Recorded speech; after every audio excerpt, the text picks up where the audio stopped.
Hi there, it's Laurel here, and I'm so excited to be here today because the word is out. Stamp of Approval by Catherine Pooler is here, and today we've got a blog hop going on with a lot of fabulous designers using some products within this box. Let me tell you a little bit about the box. I'm also going to provide a link right here. You can go to it. There's this video that explains the box, the whole entire process. You've got to check it out.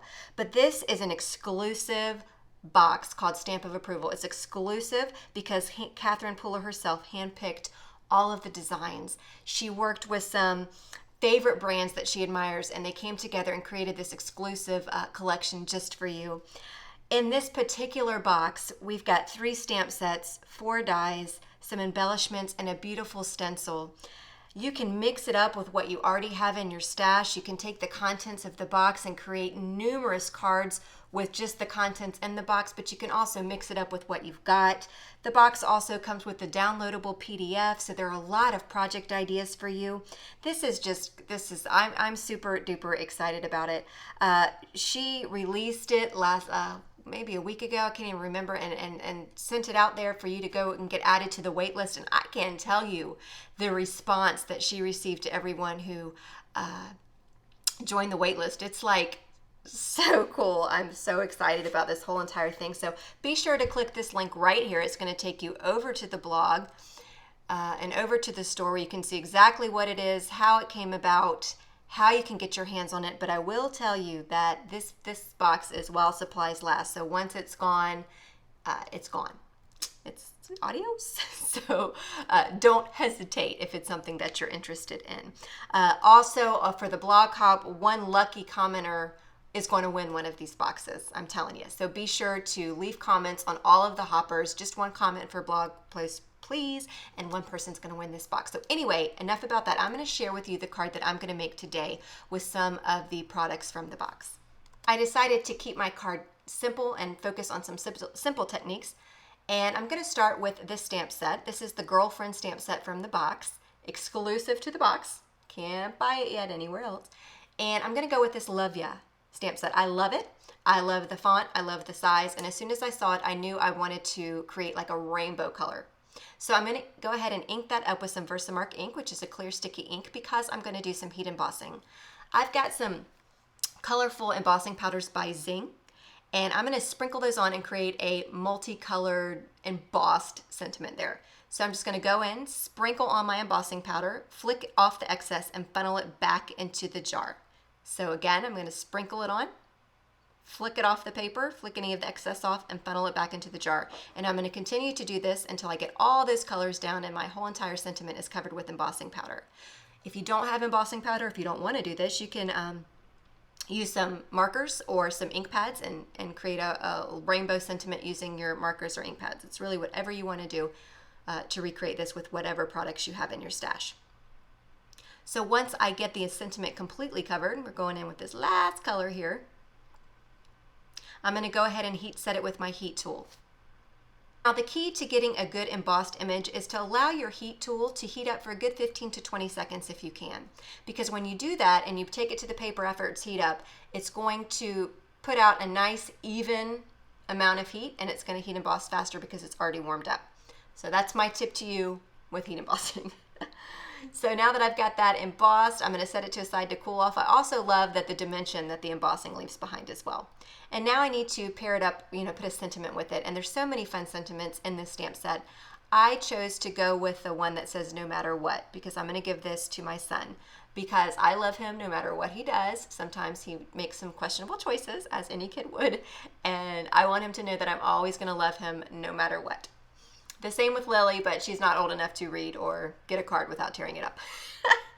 So now I'm going to take these 2 dies from the tag die that comes in the box, and I'm going to create my own faux embellishments, my own sequins or confetti type thing. I'm going to create it with those 2 little circle dies that came in that tag set. So I've got some Copic markers here, and this is a piece of scratch paper here, and I'm just coloring some colors that coordinated well or that matched well with the embossing powders that I used on the card. So I'm just coloring those colors down, and then I'm going to take those dies and I'm going to place them over the colored areas of the card, and then I'm going to run them through my die cutting machine, and then I'm going to have my own custom embellishments, sequins, confetti, whatever you want to call them, But I just thought this was a fun way to get, stretch your products out a little bit more, stretch out those dyes a little bit more and use them in a fun way. So I'm using B13, Y13, and RV14 are the 3 colors I chose to use for these particular colors here. And now that I've gone ahead and run them through my little die cutting machine, I've got all these fun little pieces that I'm going to adhere down to my card. And I thought the colors, matched real nicely. A nice, bright, colorful, fun card. I am not an expert with sequence placements. I know that you're supposed to create a visual triangle and work in odd numbers, and I just flunk at that. Just flunk miserably. So I might not be doing this right, but I am just putting those down to what is visually pleasing to me.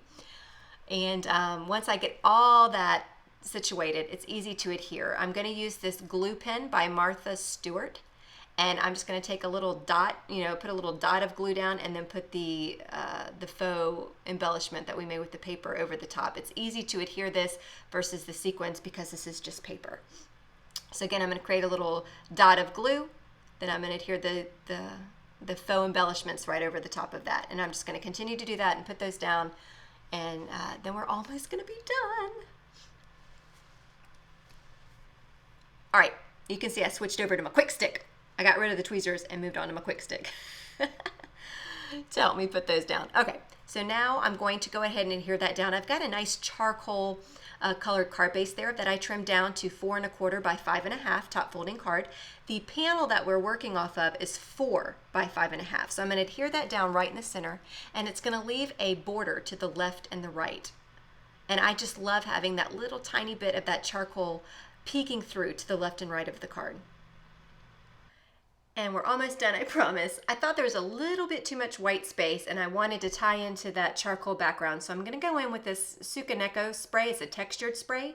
And I'm using the color black and I'm just flicking on some of black flecks there. It's a little textured spray so it dries with little bit of texture in those flicks. It's really neat. And I always go in with the stir stick rather than using the spray because I feel like I get more control over where my flicks go. And as a finishing touch, I'm going in with my Wink of Stella glitter pen in clear and coloring in all of those faux confetti embellishments that we created.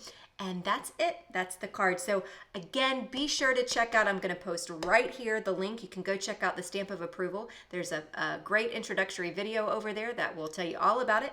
And again, it's kind of like once the supplies go, they're gone. So don't hesitate. If it's something you're interested in, be sure to pick it up. So thanks so much for watching. Be sure to follow and comment on all of the Hoppers blogs because someone's going to win one of these boxes. I'm just saying. Thanks so much for watching and have a great day.